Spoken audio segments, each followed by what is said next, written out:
From the gyms around Michiana, this is 16 Sports Extra.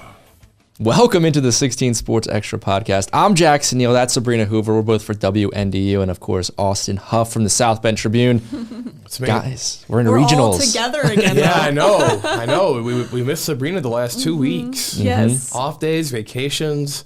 What are those in February? I keep What on are going, they? by the way, if you keep on seeing me, I might go really bright or really, there you go. There you go. It looks, There we go. Depending on how I move is affecting how a little- tan you are, exactly. Yeah. But we have a ton of great stuff today. I mean, obviously regionals right now, and girls basketball had a great sectional weekend, and then boys have a ton of huge matchups to get to. Yeah. Austin, Sabrina, I think the best place to start has to be girls, and just taking a look at what happened this past weekend and the regional matchups we now have. Yes. Should we just start with 4A? Should we just knock let's do it. off the big dogs first? I mean, it's the game that's, I feel like we both have on our schedule is just All highlighted right now. It's in red. Yes. Everyone is looking forward to this one. Washington versus Warsaw in LaPorte on Saturday for the 4A regional. Just 5 p.m. And Eastern. hopefully weather will be fine. It's Wednesday and Thursday seem Okay. like the big Okay. days. I pay attention to the First Alert weather app. I don't Yes. know about you Thank guys, you. but yeah, I mean, look, so obviously Washington got through Penn in a technically a basketball game Wednesday night in the first round Yes. of the sectional, 28-27. That was like 35, 40 points below season average for Washington and Penn. Or Penn wasn't as high, but still. That was a grinder of a game. I was there, and sometimes you get it's the old cliche, right, of survive in advance, but like that's kind of what it was. And Washington was playing. They had like 5 or 6 healthy players because of the flu, and they didn't really practice all week. So Kira Reynolds was cramping like the whole game, and credit to her for powering through that. Because if she didn't. I mean, there was moments in the second half where I thought she wasn't going to come back in the game. And if she had not come back in the game, Washington probably loses because Penn was playing with some momentum at that point. She comes back in kind of just her presence, even if she's not 100%, dictates a lot of what other teams have to do defensively. So, and we talked about just, with Penn, how good they were coming into this matchup, both also a top 20 team regardless of class. You're right. Like, if you're missing a player for Washington like Kira Reynolds, what are you supposed to do against a team with the talent that Penn has? Right. And then, look, Washington took care of business, Michigan City and Riley. Just want to give a quick shout out to Riley. Carl Columbus, second year. He had 16 wins. They had 16 wins this year. It was more than the last 4 seasons combined. It was the most wins in a single season since the 2003 season where they went to semi-state. 2002, they were state runner-up. So they had a really nice stretch in the early 2000s there. It was almost like each school kind of traded it off. Like early 2000s was Riley, mid-2000s was St. Joe, and then mid to late 2000s was obviously Washington with Skylar Diggins. Like that whole decade, South Bend girls basketball like really dominated. Like we're going to state finals pretty much every year. St. Joe won 1, Washington won 1. So, but yeah, it had been a long time since they had seen this type of success in the South Side. So it was really cool to see that. They're going to graduate 9 seniors. It's a lot of experience.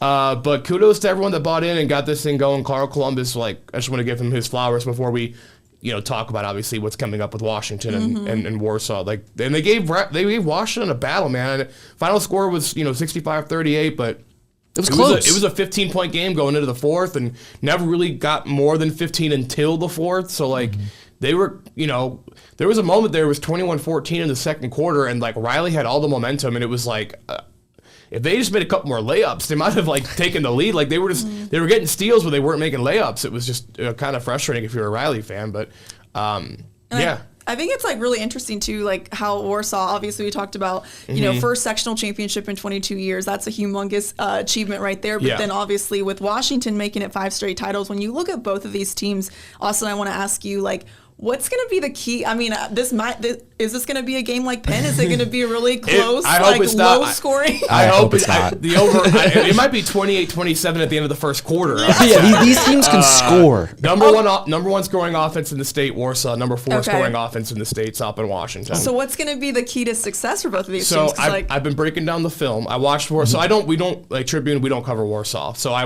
actually watched back their game with Northridge, the sectional final this past Saturday, where they beat Northridge 71-54. That was a top 11 game, number 5 versus number 11. And to me, the key will probably be if Washington can slow down Warsaw, because Warsaw will grab a rebound and in 3 seconds they're getting a layup on the other side. Yep. And so to me, if you go like that's like the macro, the micro of that is Raya Wilson against Jocelyn Bricker and or Neely, the whoever's bringing up the ball basically for Warsaw. Raya Wilson, she's third all time in the state's history, I believe, in steals, or she's in that top 10. I know she's in the top 10 somewhere. And so she's one of the best to ever do it, right, in this state. She averages 6 steals a game this year. She had 10 against Riley in the Lone on Saturday night. There I am looking like a ghost again. But, this is that to me is like what's going to decide it. And then like a side element of it will be Kira Reynolds against Brooke Winchester. Brooke Winchester, 6 foot. Kira's 6'3", 6'4", depending on where you look. 6'6" in the program. But Winchester likes to go out and shoot threes. Like, will Washington have Reynolds guard Winchester, like go out there and guard her, or will they like rely on like Monique Mitchell on the perimeter, who's similar height? Mitchell's listed at 5'11", Winchester is, like I said, 6 foot.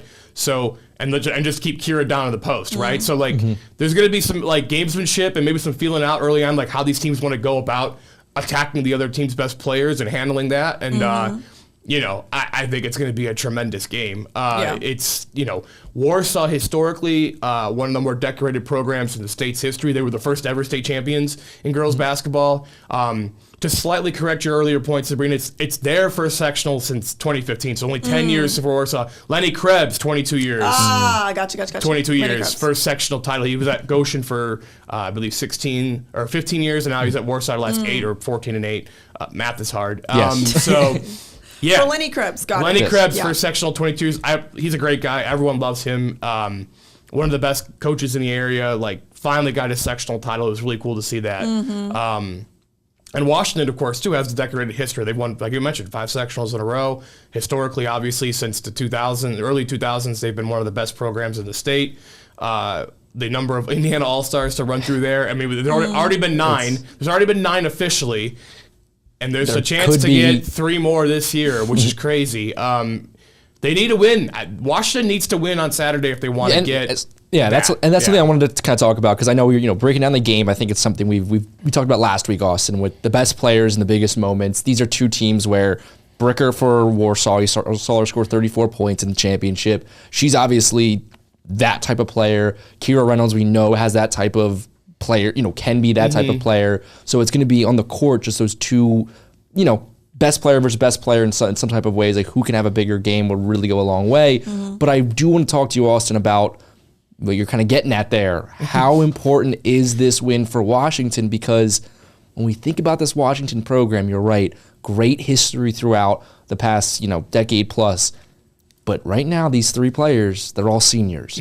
How important is Saturday's game when you think about it in that kind of macro sense? Yeah, it's very important. Like, this senior class has, look, they haven't had a definitive, like, this is our moment. Like, this is our team. Like, this is our, you know what I mean? Like, I don't want to say they've done what they're supposed to do, but like last year their sectional was not strong and they won the sectional. This year, outside of the Penn game, obviously, like, their sectional wasn't super strong, so they kind of did what they were supposed to do, right? And that's not discrediting what they've done. That's still, a combined record of what, 44 or 43 and 5 or whatever, 43 and 6 the last 2 years. Like, they're still playing incredible basketball. Like, but to lose last year in the regional, maybe in an upset to some against Lake Central, you got to come back and win this game, like, kind of definitively say, yes, this is our, like, legacy base. I don't want to get too big and hyperbolic, but like, read more about this in South Bend Tribune later this week. But like, I knew you were writing about this. That's why I wanted to ask you. Thank you for doing that. We were talking about this the other night, so off camera. Now we're gonna do it on camera. But like,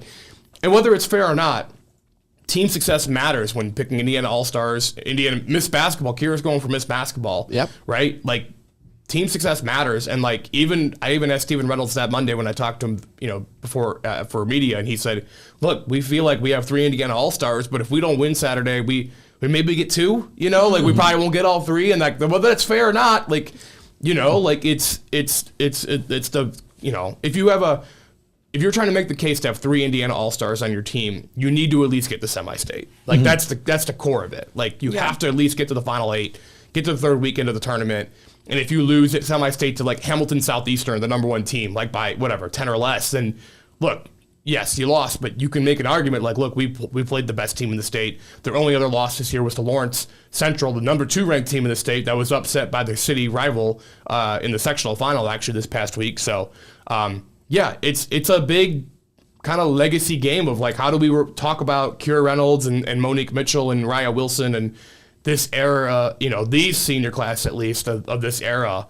Yes, they were able to sustain the success a little bit from Amaya Reynolds and Rashonda Jones and Mila Reynolds, but can they win one on their own? Basically, is kind of the because they have the talent to. No, no one's denying the talent. And I just want to put that out there because when you talk about these big things of like state titles, semi-state things like along those lines, it's like, I mean, these are 3 players who all the Division I talents we're talking about. These are like that doesn't come around a lot. Like having one of these players on a team would make a special team. When you have a time when you could have all 3 of them on the same court together, it almost seems like destiny, right? Yeah, it doesn't happen. I mean, I know it happens. It's happened in Washington, obviously. We just pointed out the last time it did, but in the grand scheme of things, it doesn't happen that often in high school basketball a lot.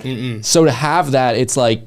You have to start thinking about those things because they are just that good. They are just on that level. And you guys talked about it also, but like, I mean, this is going to be a humongous matchup. I mean, just talking about, what the 2 best, what's it called? The highest scoring teams. Like, what is it? The top 4? Yeah, top 4 teams. So like seeing how they're going to play against each other. I mean, I think it's just going to talk more about the programs in itself and like the coaching aspect of it as well. I should have probably looked this up before we started talking, but as far as like, that's always a great start. Yes. But I don't mean to. I don't mean to say. Anyway, sorry. No, you're fine. You're fine. No, I'm trying to think about like. As far as Michiana versus Michiana, depending on what your definition of Michiana is, right? Like Warsaw is, I don't like technically in like the Wikipedia version of it, but some people claim it, whatever. Regardless, non-region, we usually, this matchup's usually been a Michiana kind of team versus a region-based team. This is probably the biggest like true Michiana versus Michiana, matchup in a long time. Like you don't see this top 5 girls basketball game like for the regional championship. We had a couple of these in the regular season, of course, like Washington played Northridge, Warsaw played Northridge, but to see this like come together in a regional game, it's 2, great teams, obviously, a top 5 game. Like you'd be hard pressed to find a better Michiana versus Michiana matchup in recent history, at least. Yeah, no, this is it. Really, it's just a lot of fun. It just feels like 2 teams that we've been talking about kind of throughout the year, just with different storylines of like we always know they were towards the top, and now we get to see it played out on the court. And I'm intrigued how much the experience for Washington matters. This is their 4th regional game in a row for this group. Warsaw has never been here. They're uncharted territory for the most. Obviously these girls play like high level clubs in the AAU, but like. Regional game, it'll be a packed gym. Warsaw will probably have the fan advantage.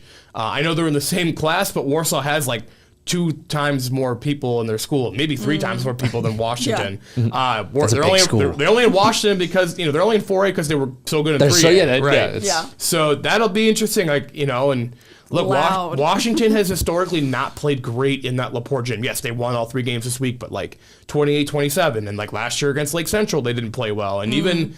A couple years ago in the regional against Valparaiso, when they were in a dominant team, they still struggled early. They kind of rallied. Like, Steve Reynolds after the game Saturday said it's like the gym gives him the heebie-jeebies. So they need to get out. He's like, I don't know if it's this gym or the color orange, but if it's the color orange, we better be like ready to go. There'll be a lot of orange on Saturday. So should be a great game. And then, obviously, I'm excited. Yeah. Spoiler alert: it's the game I'm going to on Saturday. I think I have to be there. It's the game we have all. It's the biggest game of the week. I think it's a Indy Star ranked at the number 3 biggest game in of regional week. So. Yeah, it's the game we have circled. And then, you're talking about experience for South Bend, Washington. You know what other team from the area has experience? Transition! It comes into regionals. Yeah, let's go down to Class 2A. Bremen, they're in regionals. They're taking on Whitko.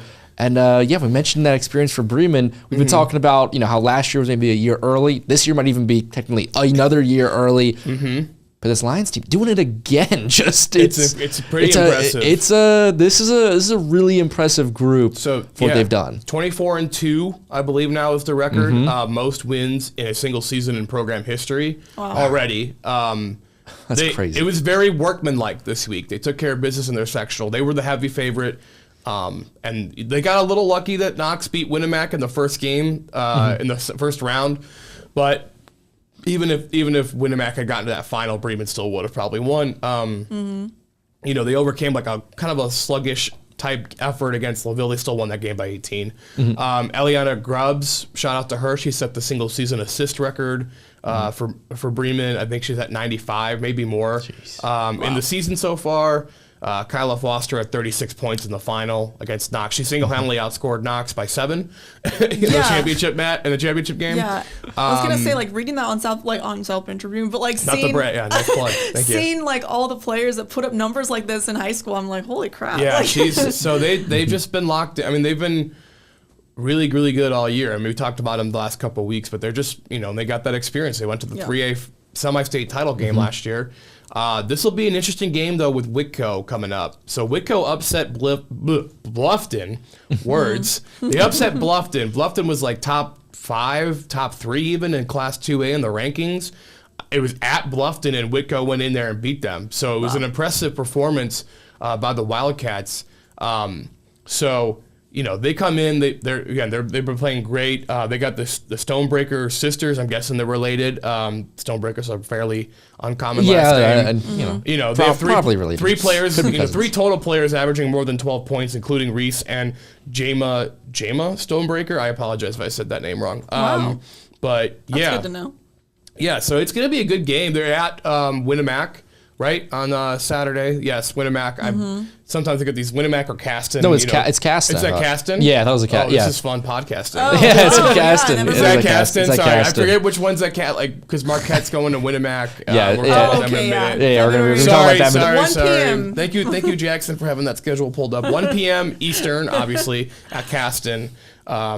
So yes, thank you for the help there. Of course. My reporting partner. I got so many things in my head, I just forgot where they were at. Of course. But I mean, just like when you were going through Bremen's team right there, it was so funny to hear those names. It's like these are the same names that you know we feel like we were hearing last year as well. It's like these are the same players that we saw make big shots, make big plays in last year's playoffs, and now getting back to here, nothing's really changed. And I think you kind of talked about the run through sectionals.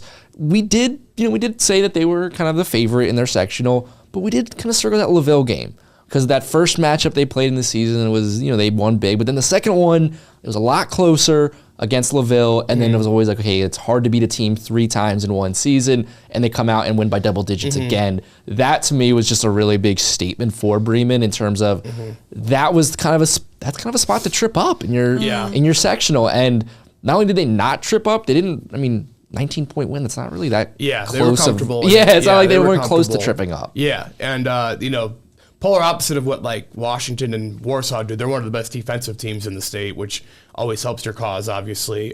So, kudos to Bremen for getting here again. It's a little bit of a tougher regional game this year than it was for them last year. Even though they're down a class, like Whitco is probably a better quality team than their regional game last year. Usually, like the 3A winner from the region that cuts into that regional is usually not a super strong team, and Bremen got kind of the luck of the draw with that. And so this year, not so much Whitco or Bluffton. Yes, Whitco upset Bluffton, but both those teams were solid. It was kind of impressive to see Whitco win it at Bluffton. So should be a great game. Should be another great game. And I'll probably get to LaPorte a little early and pull it up on my iPad and watch a little bit. And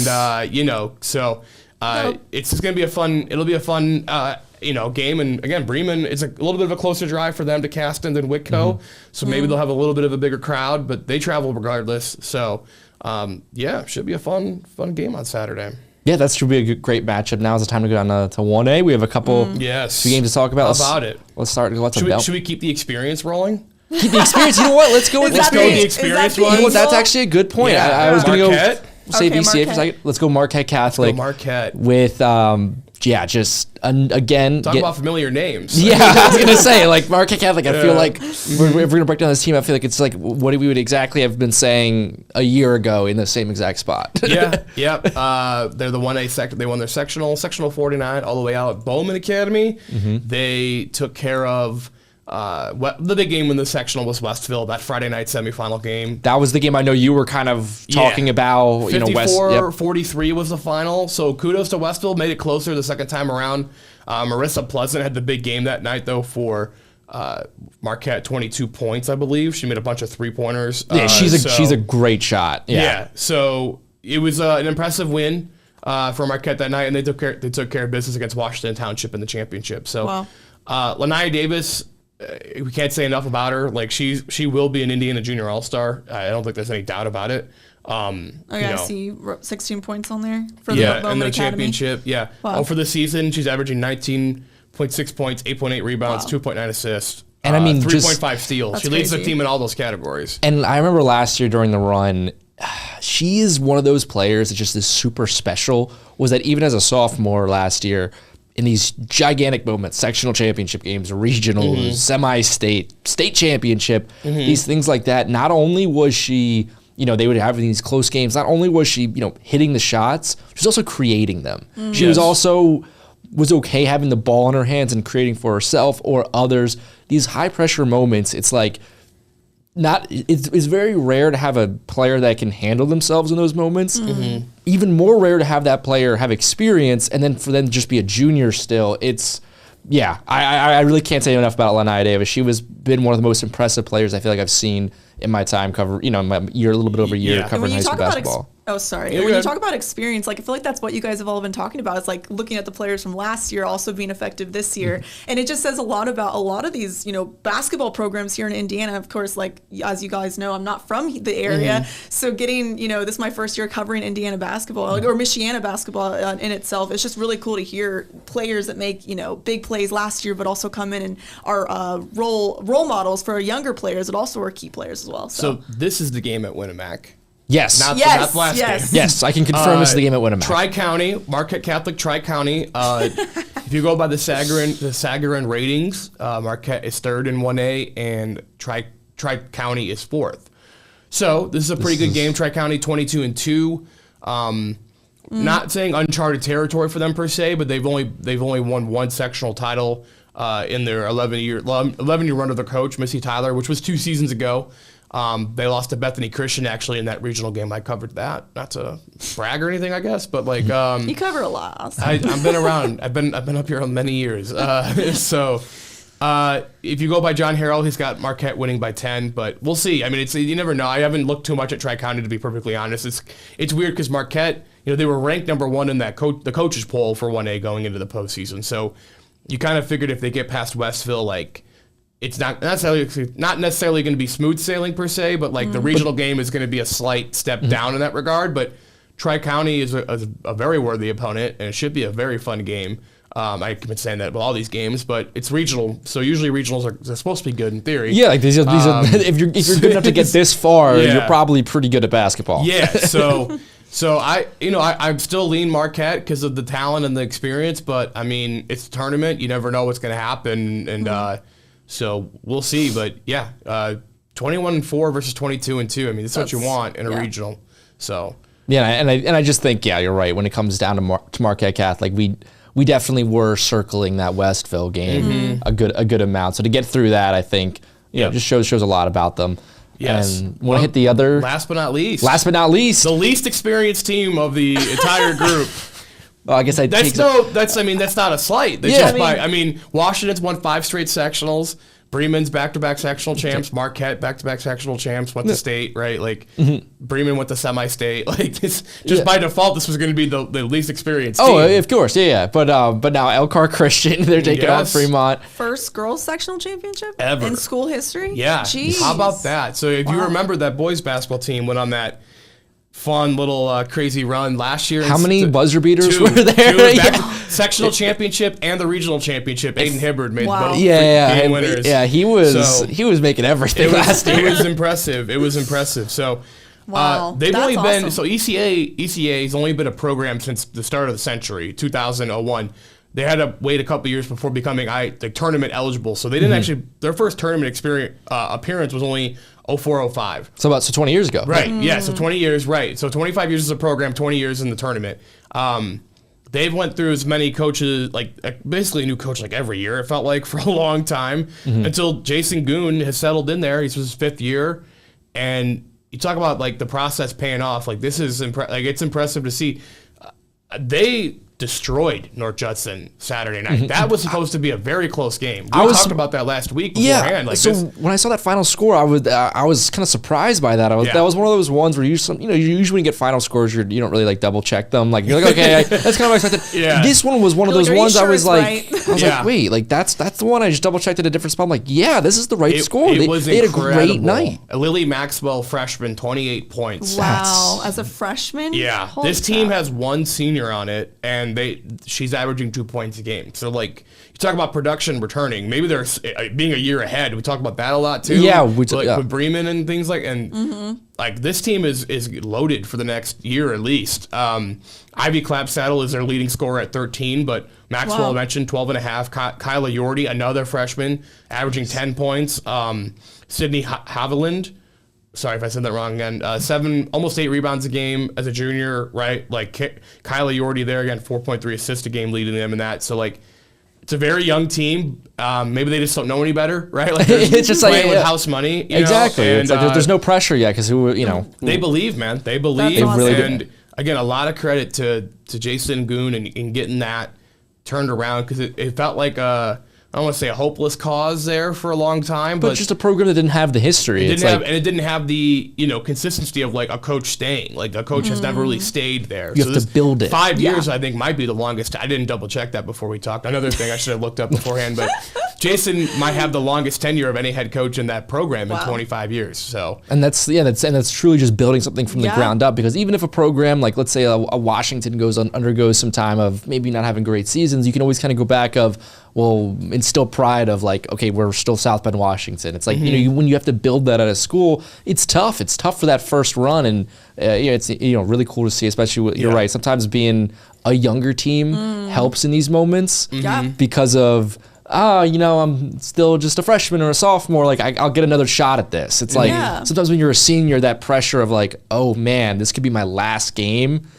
I mean, think about that. You have the entire sectional run. Now we're into regionals. It could be like your 4th last game. A lot of pressure. It's promising too to see like the freshmen put up numbers like that, like at this age or at this stage. I don't know, with a program like this. Yeah. So Fremont is their opponent at Belmont. 4 p.m. game at Belmont. So that is a decidedly much shorter drive for Fremont than Elkhart Christian. This was kind of the one of the 4 area sectional teams to win.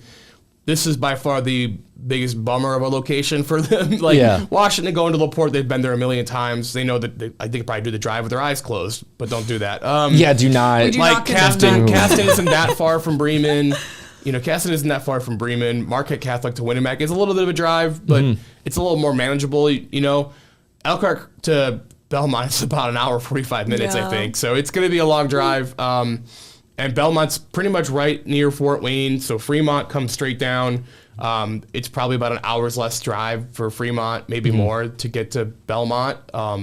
So kind of a tough location in that regard for them. But and Fremont is the favorite if you go by the metrics. They're 3-0 against them all time as well. They used to be in the same sectional together, so they've played a couple postseason games in recent history, but none of the ECA players were on that 2021 team in the last time they played. When you're explaining that a lot of girls that are freshmen, junior, it's not even the senior. I think was even on that team because it was 2020-21 season. So this is a whole new team. So you can't really throw out the history, right? Like of that. So.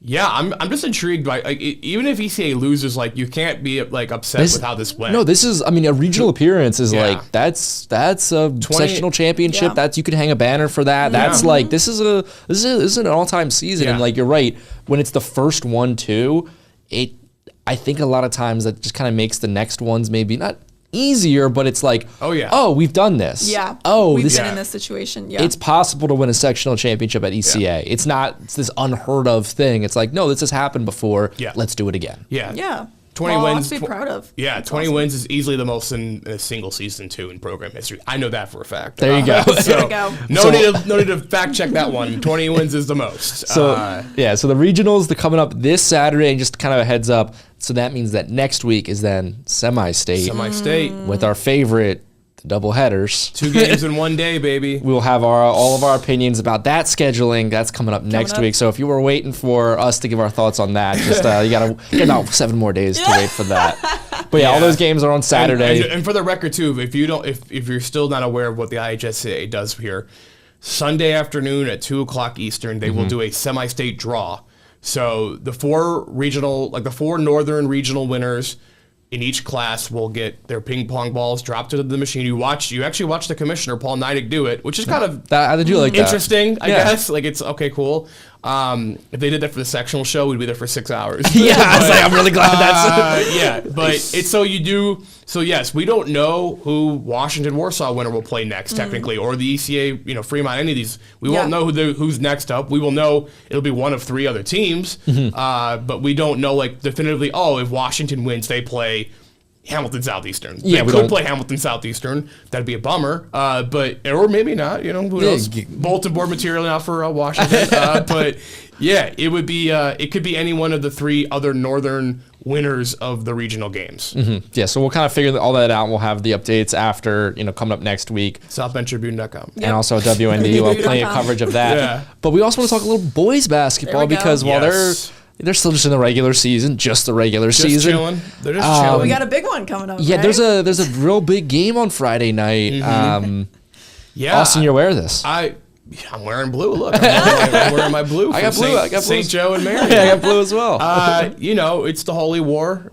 Some people don't like using that name sometimes, but it's the big one, St. Joe and Marion. And just to make it a little more bigger, right? Demetrius Jackson, Devin Canady, and Jaden Ivey all getting their numbers retired by Marion. Halftime of the game. Doing one in one night is a big deal. Doing all 3 of those guys, that's going to be insane. When I got that press release and it was I thought it was just, I think Demetrius Jackson was the first name, and I thought it was just him. Like, oh, that's huge. Yeah. And then I saw that it was just one of 3. I'm like, whoa. So from what I was told, they tried to get this on NBA All-Star Game weekends. That way, Jaden could make it. I think Devin Candady's playing internationally still, in Australia or something. He's flying back for this. Wow. Yeah. That's awesome. And so I don't know if Jaden will be there. He had the injury, last month. So he's still, a very serious I believe injury. the family will at least be there. His mom, kind of famously coaches the number 2 women's basketball team in the country right now. Yep. Notre Dame? At some school. Yeah. Down the road. Catholic school down the road from here. That's so cool. That's not Holy Cross or St. Mary's, but there's a couple Catholic schools. Yeah, I was gonna. You do have to. You could get confused. Bethel even? No, but awesome. Yeah. So they're gonna retire all 3 of these, and on top of it, it's a really big game as far as if we're gonna go for the NIC championship race. Well, then that's kind of the thing is right now, it's the biggest rivalry. It is huge for that standpoint. It's huge because of the this happening at those 3 players at halftime. But just from the basketball standpoint, Marion 3-2 in conference right now. St. Joe 4-1. Yep. Marion wins this game. That just shoots them into contention for the conference championship. They would need Penn to lose. So it's all contingent on Penn, right? Yes. So Penn is still 5-0. They came back against Marion this past Thursday. It was a crazy game. I watched it online. Marion had this insane second quarter. They were up 13, early third, and I don't know, man. Something's going on with these Penn kids, man. It's in the water or something over there. There's something about this team. Yeah, you were talking about how dramatic their wins have been, but it really has been. It's been crazy. Their overall record now is 12-7, and they could easily be 9-. Yeah, and it gets 9 and 10 or some whatever. of those wins are against that math is. Fantastic wins. These are against St. Joe. These are real wins. Yeah, Fort Wayne the next day after the St. Joe 2, and then Marion they could easily be 3-2 in conference, and they're not, and they're 5-0. They got one with Washington on Friday night, and that's what version of Washington will show up is always an interesting question. And look, they've got talent. There's no denying that. And but their first 3 quarters against Riley, they were playing great basketball. The first two and a half, at least. And then in the fourth quarter, Riley just completely took over that game and won by 13 or 14, 13. So, they show these spurts. Right, they beat Crown Point. Well, I was gonna say, it's like the ultimate thing for Washington this season is that stretch we talked about, Austin, where they were at Marion on January 31st. They lost by 15. The next day, they host Crown Point. They play Crown Point, and they win by 4. Yeah, and it's just like it's you have Crown Point, one of the better teams. It just feels. Yeah, I never know what's happening with them this year. So the schedule for there's 3 teams still really in the race for the NIC, right? Penn is 5-0. St. Joe and Riley are both 4-1. So the big one this week in this regards is obviously St. Joe Marion. Marion's 3-2, and it's going to be a lot of emotion in the gym, all the things that go with that. Penn has Washington, and Riley has Elkhart. So this week. So if the quote unquote chalk holds, it could not, but if Penn beats Washington and Riley beats Elkhart, then Marion's out of it by that point because Marion can't come. The worst Penn could do if they win Friday night is finish 6-1. Yep. So we've got St. Joe Marion that has a direct impact on if St. Joe can get a tie of this, and then the big one next Friday night is Penn at Riley. So we will know for sure what's going on after that. So if Penn and Riley both take care of business Friday night, they are playing for at least a share of the conference title. Or Riley's playing for a share, Penn's playing for the outright at Riley next Friday night. Be a great game. And with Penn, they're still a young team, right? Fairly young, yes. They play a handful of seniors, but it's really, freshmen. Kuhlman, Miamba, sophomore. Hawthorne, the seniors. The sharpshooter who's good for them. But he is. He can hit the 3. Hawthorne and Kuhlman, both St. Joe and Marion were the guys at the end making the plays, kind of the catalyst for this group. So because that'd be interesting to see if they can, get a run here. How Penn could look now in the postseason or in sectionals. Yeah, it's going to be interesting too. If it is for the NIC title, I don't think either team is going to have any gamesmanship elements, Penn and Riley, but they play next Friday, the 21st, and they could potentially play again 2 weeks later in the sectional. So is there any sort of we talked about this with Washington a little bit. Like, did they maybe, if they go down 15, do they maybe not? I don't want to say they're not trying. They're trying, but like, do they maybe hold some stuff back? Yeah, it's Marion and St. Joe. Like, they could maybe hide some things they don't want to show them on film. To wait to potentially see them in the sectional. It's just an interesting thought process. I don't know if I buy it or not, but it's out there. I usually don't buy it. If I was going to buy it for any sport, I think I said this last week. I think football would be the area where I'd buy it more, just in terms of like the different formation. It's all play calling. Maybe in basketball, you're like, I think you brought up last week, like, let's say you want to run a 2-3 zone or just switch it up at some point. Maybe you don't do that, and maybe you do save that, or there's a press, or there's a certain set. But I think for the most part, when it comes to the high school basketball, and I just think the conference titles still are a really big deal. I think at a certain point, it's like you start thinking, should we hold back? That's almost unfair to the kids that are the seniors, where it's like this is their last shot. Like you can't be holding stuff back. You got to kind of like there's only so much. There's really only so many games you get. Yeah, no, I agree. Yeah, and if Penn is 6-0 going into the next week, they're not going to hold. They want to win it. They want to win it outright. That's the thing. You don't want to share that. They shared it last year, or Marion and Riley shared it last year. Riley, they'll be happy for a share this year. They weren't happy with the share last year because they lost to Penn. Exactly. It cost them the outright conference title. Right. So, but like, if you motivation for Riley for sure, and Penn, But if you go undefeated in conference, like it's a big deal. Yeah, it's like I don't think anyone's gonna be like, let's take the foot off the gas. It's like, no, you want to go undefeated and take that conference championship outright, because nothing's guaranteed. We always talk about that. Nothing's guaranteed in sectionals or anything along those lines. We will be guaranteed at least one outright conference champion this Friday, though. Indiana Northern State Conference. Oh, because I was going to ask where else you want to go. Jimtown at Tippecanoe Valley. Okay. Yes. They're both 4-0 in the conference, so we will have a definitive conference champ. Wow. I wrote that on my story. No tiebreakers in the INSC. No needed. Good point. Austin, I want to ask you, like, when you look at all these, like, I guess, like, with boys basketball and, like, what could happen in these next few weeks, like, what's, like, the most, I guess, what team has, like, really stood out the most to you so far? I mean, obviously, like, Penn has surprised me in this whole second half of the year, just kind of catching fire a little bit and playing some really good basketball. Riley is impressive. Like God, please give us that in the sectional final. Do not give us. We already got cursed in the girls with Washington and Penn. Please do not give us Penn Riley in the first round. We'll play this clip back in 2 weeks. Yeah, if the draw comes out next Sunday. Yeah. But like, man, I really want, like, that would be a great sectional final. Like, and too bad it's at Michigan City. It's a long drive, but whatever. So like those two teams particularly have kind of, I mean, Riley, coming back from the thing with Adams and they got crushed by Fishers, but they've played really well since getting everyone back, and those two in particular just kind of stuck out. St. Joe is like, they've just been consistently great. I know they lost to Mount Carmel from Illinois this past Saturday, but like that's a really good Illinois team. Like, that's one of the better. Like, I'm being born and raised in Illinois. Like, I listen, like, I know, like, it's not Simeon, but like Mount Carmel is still pretty darn good out there, and so yeah, there's just those three in particular have really caught my eye all year, and recently, like, there hasn't been like too many teams that have like really changed. The biggest change has been Penn, but like Northwood is steady, Northridge is kind of in the mix. Warsaw boys are really coming on. Of course, that's the one I was kind of looking at. The Northern Lakes 11 game winning streak, still undefeated in this conference. They will they're playing Plymouth on Friday night, barring something crazy. They will win the MLC outright as well. But yeah, like, there's been some moments for some, like LaVille's had a couple nice moments. Shout out to Colin Zarnacki. He was the coach's player of the week for the Region 1, which we're in. So congratulations to him on getting that honor. But they've been kind of up and down at times, LaVille. So I don't, they won the Bi-County. It's great, but will they turn it on if the tournament? That's going to be interesting. That's a team that could make some noise when they're playing their best.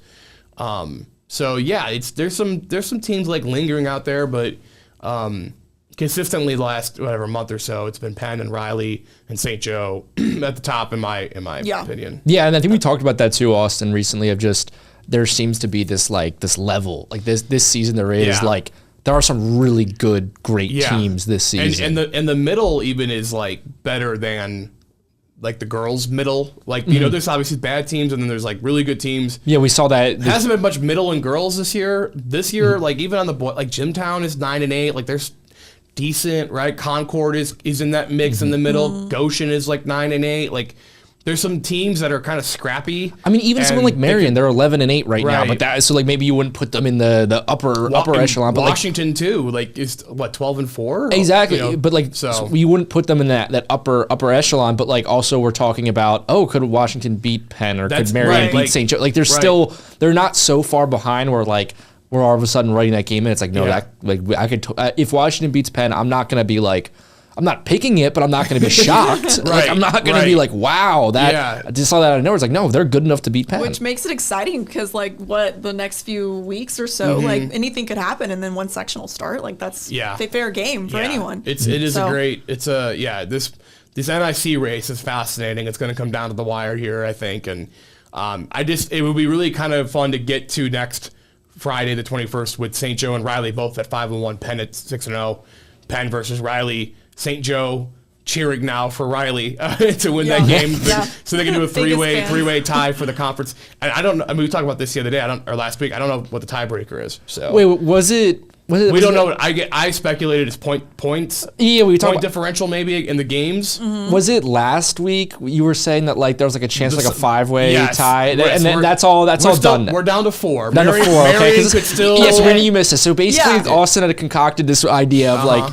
Wasn't it a 5-team? 5 teams could have won. Yes, it was really impressive, honestly. The plan fell through right as soon as Washington lost to Riley. Within the first, like that game ended 2 before Penn and Marion. So literally the first game of this potential plan. So you're saying it could be 4? No, it could still be 4 because Marion has to win out. Penn has to lose out. Okay. And then Riley has to. Well, now Riley has to lose to Elkhart.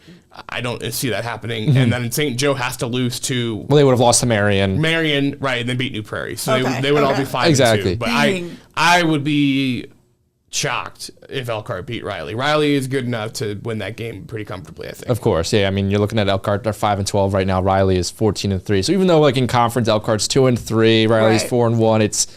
If you look at take kind of the season, the perspective of these, Riley looks like the better team. And before we go now, Austin, I just want to always like to ask you any other, because I know right now is a big time in high school season. Exactly, high school sports. What are some other things you're keeping your eye out that people should be knowing about in the high school kind of area right now? Wrestling? I want to know wrestling. We got boys wrestling. We got boys wrestling going to semi-state this weekend. That's awesome. Most of our guys go to East Chicago, but some of them go to Fort Wayne, the Allen County War Memorial Coliseum. Allen County. Wow. Yep, there Should you go. they add another name, like another word to That's that? quite a mouthful. I don't think they have enough words. Yeah, they need another word. But so we've kudos to Penn and Northridge for winning team regional championships this past weekend. Penn at the Rochester Regional, Northridge at the Goshen Regional. Northridge, a little bit of a surprise because Northwood had won that sectional, and that's a lot of the same teams. So Northridge kind of flipped the script a little bit there. Penn, they've always been one of the more deeper programs in the area. Even if they're not going to get winners, like individual champions, they still had 5. But they got all of their team to semi-state. So Future Michigan wrestler Vinnie Freeman. I don't know. I'm not even going to speculate. If there was a picture online, that's what I'm referencing. Yes. Okay, guys, there's no inside info. Michigan wrestling head coach visited Vinnie Freeman, and Marcus was in the picture. And it was very beautiful funny. home, by the way. Yes, great home. The least surprising thing of that picture was how nice their entryway to their It's like, house wow, was. looks like a nice house. Very nice. Sorry, I just had to throw that out there, Austin, because I already cut you off. So the semi-state, it's each weight class has 16 wrestlers, and then you have to win at least 2 matches to get to state finals. So they take the top 16 total, so 4 from each semi-state around the state. So there's a couple guys that I feel pretty confident that will get there. New Prairie, Jeffrey Hivart at 144 and Matt Staples at 157 are both undefeated still this season. We joked about Vinnie Freeman, but he's so good. He's one of the best 175 kids in the state. I didn't think it happened, but I feel pretty confident he will get. He deserved through. that Michigan home visit. Is all I'm going to say. He's a Division I type wrestler for a reason. That's crazy. There are other guys on New Prairie and Mishawaka's 3 smaller weight guys are really solid. I should have pulled up the list before. I get another thing I should have done before, but it's your trial run. You know what? It's a reoccurring. We were texting because you were watching the film of the Warsaw girls game. So I was locked in, man. I'm trying to get my Warsaw Washington. That's podcast research right there. I'm trying to get my Washington Warsaw takes. So. There's a bunch of guys, Northridge too, like Northridge, Travis Henke is undefeated still at 215. He's going to the Fort Wayne semi-state, so that's a guy to kind of keep on from that area. Like, can he maybe make a run? He went to state last year. But, Hivart and Staples are the 2 guys that definitively can win the state title. And Freeman can too, but they're ranked number 1, Hivart and Staples both in their weight class. Like, these are guys that are legitimately very talented. Hivart's a 2-time state finalist, or state placer, 5th place, 6th place. Staples is a freshman. He's impressive. Still hasn't lost. So those are the 2 I got my eye on, like specifically about just for the rest of the season. Could they win right at state? And they could. And Freeman has a good chance. With the draw kind of hurt him last year. He had 3 of the top 5 guys in the state in the weight class, like in his little quadrant. So like he was like number 4 and he had to wrestle number 3 in the first round. Like it just that's worked out where that just didn't, it's whatever. That's why winning your semi-state is so important because you are guaranteed to wrestle a 4th place finisher from one of the other semi-states. Wow. When you get to that 2nd and 3rd place finish, you're wrestling other 2nd and 3rd place finishers, and sometimes those are like guys who are really ranked high in the state. Could be number 2, Right. Like the top 2 guys could be in the same semi-state. Number 1 wins, number 2 gets number 2, and then all of a sudden you're number 5 and you lose to number 4 in your semi-state. Now number 5 is wrestling number 2 somehow, 3 in the semi-state. Yeah, it's whatever. It's a slightly flawed system. Whatever. What isn't with? Sorry, I'm not going to say it. So yeah, that's big on the wrestling. So who's going to punch their tickets to state? The second round of semi-state is always very, very entertaining to follow because that is when tickets are punched, right? And so if you're looking for entertainment, maybe you don't have to get there right when it starts at East Chicago or Fort Wayne, but like, an hour in, hour 15 in, you're watching guys punch their tickets to state and the emotions are high and people are going. It's a lot of fun. And we have one state meet this weekend as well, the girls swimming state finals. Well, speaking of things that might be broken, Yes. Let's just say congratulations. Congratulations to Carmel on their 39th straight girls wrestling swing state basketball. Girls swimming. Congratulations to Carmel. It's a basketball show. Congratulations to Carmel. Yeah. 39 straight girls swimming state titles. This just in, they also won their 40th straight girls swimming state titles. So congratulations. Just looking at the Indy Star article from last year. In 2023, Carmel was the USA Today National Girls Team of the Year. Yep. In 2024, arguably better, and then in 2025 it should be better again. That's what was written at this time last year. Yeah. So that's kind of what you need to know about girls swimming. So from the local elements, of course. So the local side of this, the highest rated individual event was Alana Riggins from Penn. She seated second in the 50-yard freestyle. Slight issue for that is that the number 1 seed just set like the world record in it. So Julie Mishler from Wawasee did this season set. I believe it was the I don't know if it was the world record, but it was like the U.S. record. For I remember. 53. I do remember seeing that. Right around when the Notre Dame IU playoff game was going on. It was like, that popped up on my Twitter feed. I was like, I covered her when I was at Ocean News, and she was great. Obviously, her older sister was really good too. That's crazy. So, but yes, so by seeding wise, Alana Riggins is second in the 50. So she is our highest seed as far as like, could she win? The other girls could win too. Obviously, you get down there and you never know what's going to happen. I'm bright again. I was going to say, I'm trying to get myself to not be bright. There we go. Didn't Penn finish second last season? Was that last? They were state runner-up last year. Lily Christensen won the 3 state titles. And honestly, like, in girls swimming, like state runner-up, like that's a huge accomplishment. That is a huge accomplishment. Like in this state, yes, you basically won it. And so, Katie Brenneman at Concord is another one. She could be top 5 in a couple different events. She's seeded 4th in the 100 free and the 200 free. She's a big freestyle swimmer. Yeah. She's on both free relays that went to state. And coming in South Bend Tribune, I think Wednesday online, Thursday in print. I have a fun little story on Concord, actually. They have 2 Brindley Yoders on the team, and they compete in the same relay.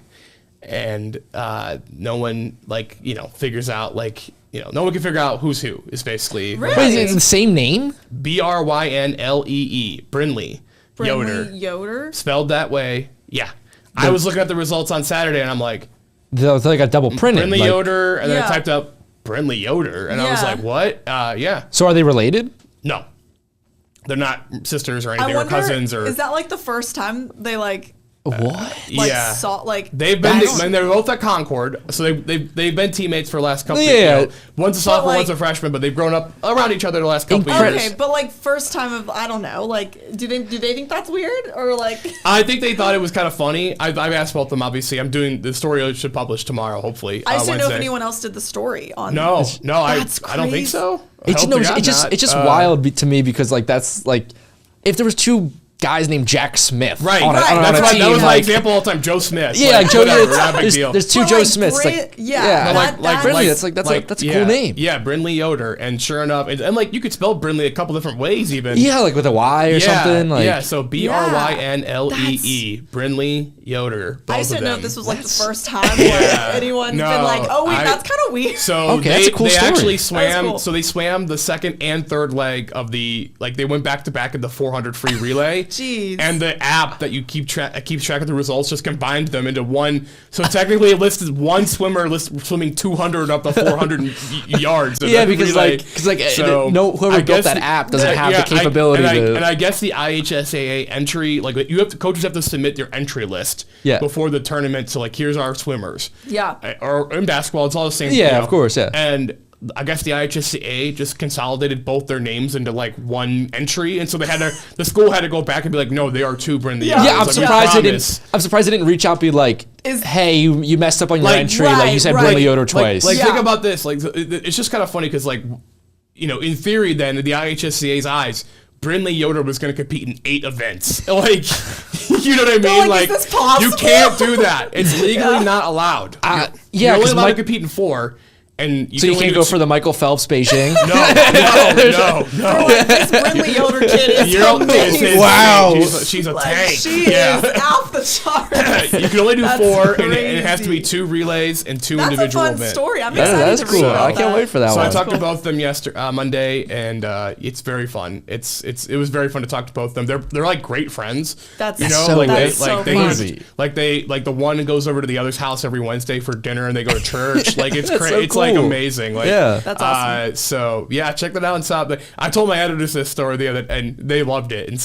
And even one of my coworkers, when she was editing it, was like, "What are you kidding me? 2 Brindley?" I'm like, "I'm not kidding." Well, that's why I just asked you. I'm like, I'm not Brindley kidding. Yoder. Yeah. Like that's like. Brindley You're Yoder right. Like too. it would be fine if it was like Joe Smith. Yeah, Like, right. I can see And it. I lived out there in Elkhart County for 5 years. Like Ryan Miller, is like a common name. Oh, like, yeah. Like there's a lot of Amish-based last name. Yoder is one of those. Miller, right? Like that's not a surprise. Like to see a Yoder, 2 Yoders, but like Brindley is like, and the way they spelled it, like it's just, same and they're exact. just like they didn't know each other. The families didn't know each other growing up. Like they've become good friends the last couple of years. But like when the names were getting picked, it wasn't like we're just gonna choose. Yeah, it wasn't like these That's- families were friends before. Yeah, That's so really cool. That's so it's cool. kind of fun. It's like a lighthearted thing. It's like, I mean, you gotta it's have- fun, yeah. and they're going to be teammates at least for 2 more years after this.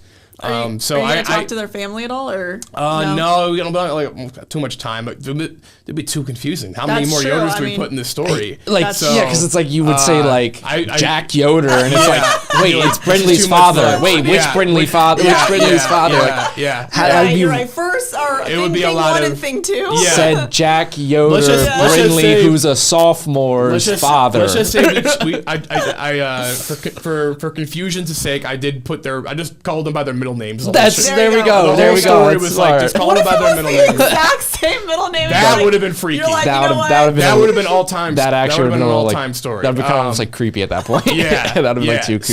So would've been. we've got some so yes, to refocus a little bit. yes, Yes. some great stuff coming up. Yeah, and some outside chances to get girls to win down there at state.